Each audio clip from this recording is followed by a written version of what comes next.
प्यार क्या है? जबरदस्ती, बंधन या फिर मौत? सिनेमा व सेडिट्स पर पेश है एक ऐसी कहानी जहां शादी की रात नहीं बल्कि एक रात शादी को मार देती है। यह कहानी है उमा की, जिसका पति गोपाल एक इच्छा के दौरान ही अचानक चल बसता है और फिर शुरू होता है एक अजनबी, डरावने और गहरे तरीके से रोमांटिक सफर। एक विधवा का सफर जो शोक नहीं बल्कि आजादी की ओर ले जाता है। वह आजादी जो भूतों के साथ डांस करती है, पुलिस को चकमा देती है और अपने ही शरीर में एक राक्षस को जन्म देती है।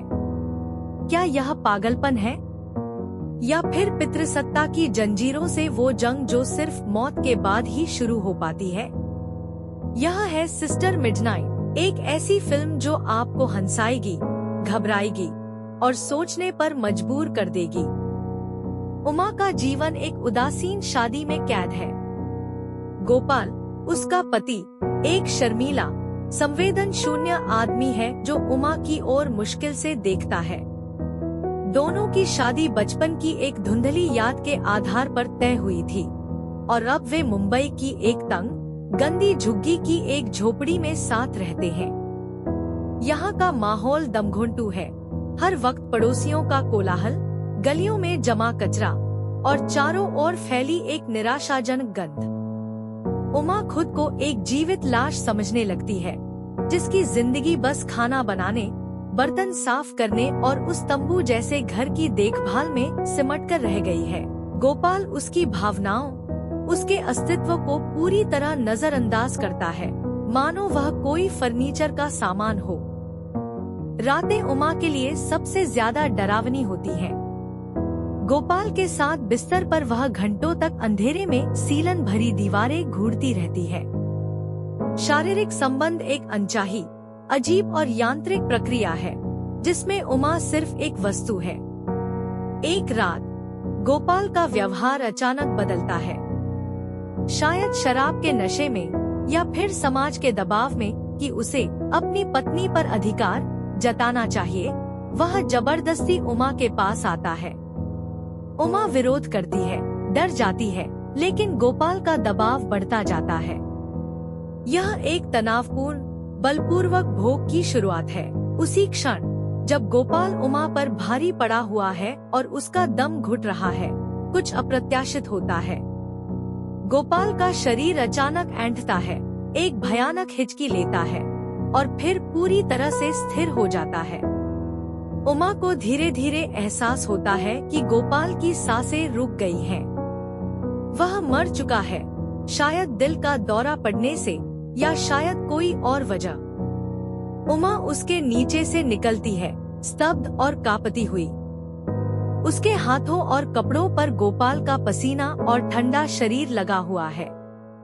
वह चीखती नहीं, वह बस एक कोने में सिकुड़कर बैठ जाती है और पूरी रात उस मुर्दे को देखती रहती है, जो कुछ घंटे पहले उसका पति था। सुबह होते ही उमा को वास्तविकता का एहसास होता है। वह एक विधवा है और उसके सामने समाज और कानून की चुनौतियां खड़ी हैं। पुलिस आती है, एक झूठे दिखावे की जांच करती है। उमा से पूछताछ की जाती है। वह बताती है कि गोपाल अचानक बीमार पड़ गया और मर गया। डॉक्टर नेचुरल कॉजेज बताते हैं, लेकिन पुलिस वाले उमा पर संदेह भरी नजरों से देखते रहते हैं, उसके अकेलेपन और सुंदरता को एक अपराध की तरह भुनाते हुए। उमा इन सब के बीच एक अजीब शांति महसूस करती है। डर के साथ साथ एक अनजानी, गहरी राहत भी उसके भीतर उभरने लगती है। अब अकेली उमा की दुनिया बदलने लगती है। वह उसी झोंपड़ी में रहती है, लेकिन अब वहाँ का अंधेरा उसे डराता नहीं, बल्कि अपने आगोश में लेता है।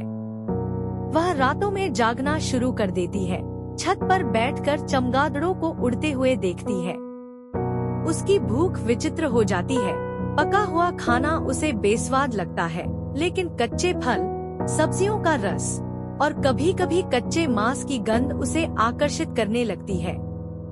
यह कोई सामान्य शौक नहीं, बल्कि एक गहरा शारीरिक और मनोवैज्ञानिक रूपांतरण है जो उसके भीतर जड़ें जमा रहा है। उमा की नई आजादी में एक अजीब तरह का रोमांस भी शामिल होता है, लेकिन यह रोमांस किसी इंसान के साथ नहीं, बल्कि उसकी अपनी काल्पनिक दुनिया के साथ है। वह सड़कों पर घूमते हुए अपने आप से बातें करती है, मानो कोई अदृश्य प्रेमी उसके साथ चल रहा हो। एक दृश्य में वह एक पुराने टूटे हुए शीशे में अपना प्रतिबिंब देखती है और उसे चूमती है। दूसरे में वह बारिश में नाचती है, मानो आकाश ही उसका प्रेमी हो। यह एकांत का रोमांस है, जहां वह खुद के साथ, अपने डर के साथ और अपनी नई पहचान के साथ प्रेम करना सीख रही है। इस दौरान उमा का सामना एक युवा और मददगार पुलिस अधिकारी इंस्पेक्टर रघु से होता है। वह उसकी मुसीबत में दिलचस्पी लेता है, लेकिन उमा को शक है कि वह भी उस पर संदेह कर रहा है या फिर उसकी और गलत नियत से देख रहा है। एक दिन रघु उसकी झोपड़ी में आता है और गोपाल की मौत के बारे में फिर से पूछताछ करता है। बातचीत के दौरान उमा अचानक उसके करीब आ जाती है, उसकी गर्दन की नसों को देखती हुई। वह एक पल के लिए उसके खून की गंध महसूस करती है। रघु डर जाता है और चला जाता है, और उमा को एहसास होता है कि उसमें अब एक खतरनाक आकर्षण शक्ति है। उमा के रूपांतरण के और गहरे संकेत मिलने लगते हैं। वह दिन के उजाले से बचने लगती है, धूप उसकी त्वचा को जलाती हुई महसूस होती है। रातें उसकी सहयोगी बन जाती हैं। एक रात वह सोते हुए पड़ोसी के कुत्ते के पास जाती है और उसे सहलाती है। कुत्ता उसे देखकर नहीं भौंकता, बल्कि डरकर दूर हट जाता है, मानो उसमें कोई अलौकिक चीज देख रहा हो। उमा को लगता है कि वह अब सिर्फ एक औरत नहीं रही, वह कुछ और बन रही है, एक ऐसी इकाई जो समाज के नियमों से ऊपर है। उमा की अजीब हरकतें पूरी बस्ती में चर्चा का विषय बन जाती हैं। लोग उसे पागल विधवा कहकर बुलाने लगते हैं, लेकिन उमा पर इसका कोई असर नहीं होता। वह और भी मुक्त होकर अपने काम करने लगती है। वह कबाड़ खाने से एक पुरानी लाल साड़ी चुराती है और उसे पहनकर गलियों में घूमती है, मानो कोई नई दुल्हन हो। वह बाजार में जाकर बिना पैसे दिए फल ले आती है और दुकानदार उसके सामने कुछ बोल नहीं पाते, उसके टकटकी से डर जाते हैं। उसकी ताकत उसके पागलपन से आ रही है, और यह पागलपन ही उसकी सुरक्षा कवच बन गया है। एक शाम उमा का सामना एक अजनबी आदमी से होता है, जो उस पर बुरी नजर से देखता है और उसे छेड़ने की कोशिश करता है। पुरानी उमा डरकर भाग जाती, लेकिन नई उमा रुक जाती है।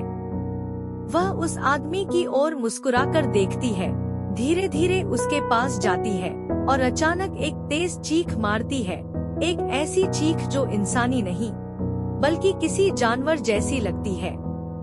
वह आदमी डरकर भाग जाता है। उमा समझ जाती है कि उसके भीतर जो नया जन्म हुआ है, वह डराने धमकाने की क्षमता रखता है। वह एक रक्षक नहीं, बल्कि एक भयानक शक्ति बन गई है। उमा के इस वैम्पायरिक रूपांतरण का चरम एक सुर्रियल सपने जैसे दृश्य में आता है। वह खुद को एक अंधेरी, नम गुफा में पाती है, जहां छत से चमगादड़ लटके हुए हैं। वहां एक छाया उससे बात करती है, उसे बताती है कि वह अब सिस्टर मिडनाइट है, रात की एक बहन, सभी दबी हुई औरतों की आवाज। जब उमा की आंख खुलती है, तो वह अपनी झोंपड़ी के फर्श पर पड़ी है, लेकिन उसके होंठ लाल हैं, मानो उसने किसी का खून पिया हो। यह एक रूपक है उसकी मानसिक दशा का।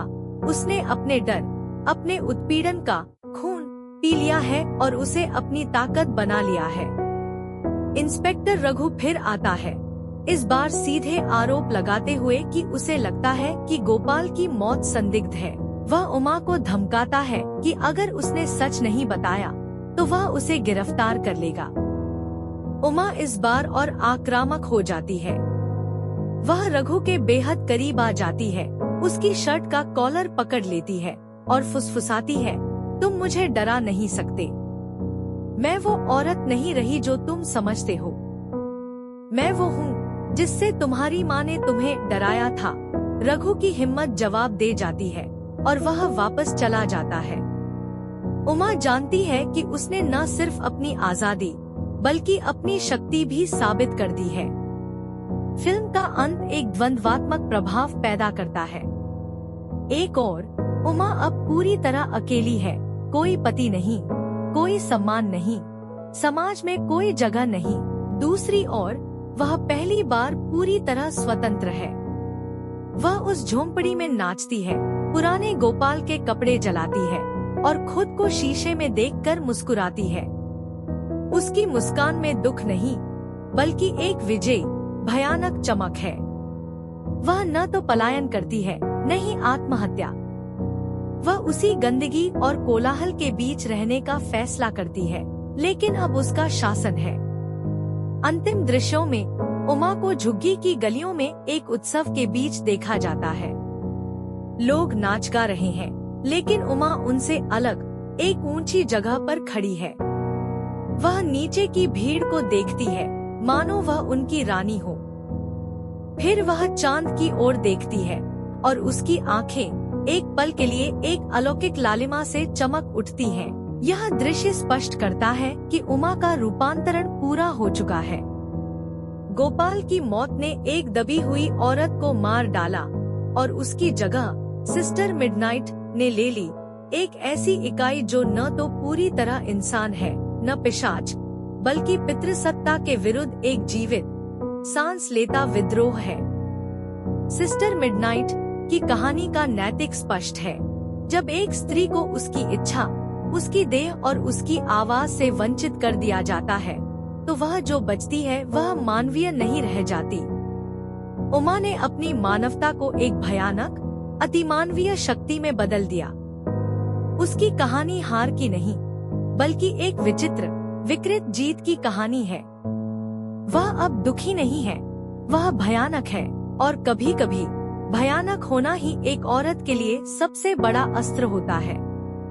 फिल्म इसी शक्ति की गूंज पर समाप्त होती है, जहां उमा की हंसती हुई आवाज झुग्गी के शोर में खो जाती है, मगर उसकी मौजूदगी हर जगह महसूस की जा सकती है। और इस तरह उमा ने जीना सीखा। मरने के बाद उसने पाया कि प्रेम किसी इंसान के लिए नहीं, बल्कि अपनी उस आग के लिए होता है जो अंदर धधकती है। गोपाल की मौत एक दुर्घटना नहीं, बल्कि उसकी आजादी का जन्म सर्टिफिकेट था। सिस्टर मिडनाइट सिर्फ एक फिल्म नहीं, बल्कि हर उस औरत के दिल का अंधेरा सच है जो समाज के नियमों से घुट-घुट कर जी रही है। उमा का रूपांतरण हमें बताता है कि कभी कभी जीवन शुरू होता है मौत के ठीक बाद, और प्रतिशोध सबसे मीठा तब लगता है जब आप खुद को पहचानते हैं। एक राक्षस के रूप में, एक देवी के रूप में, एक प्रेमिका के रूप में। अगर यह कहानी ने आपको झकझोर दिया है, तो सिनेमावर्स एडिट्स को सब्सक्राइब करें, क्योंकि यहाँ ऐसी ही बेबाक और अद्वितीय कहानियों का भंडार है। याद रखिए, आधी रात सिर्फ अंधेरा नहीं लाती, बल्कि वह सच्चाई भी लाती है जो दिन की रोशनी में छुपी रहती है।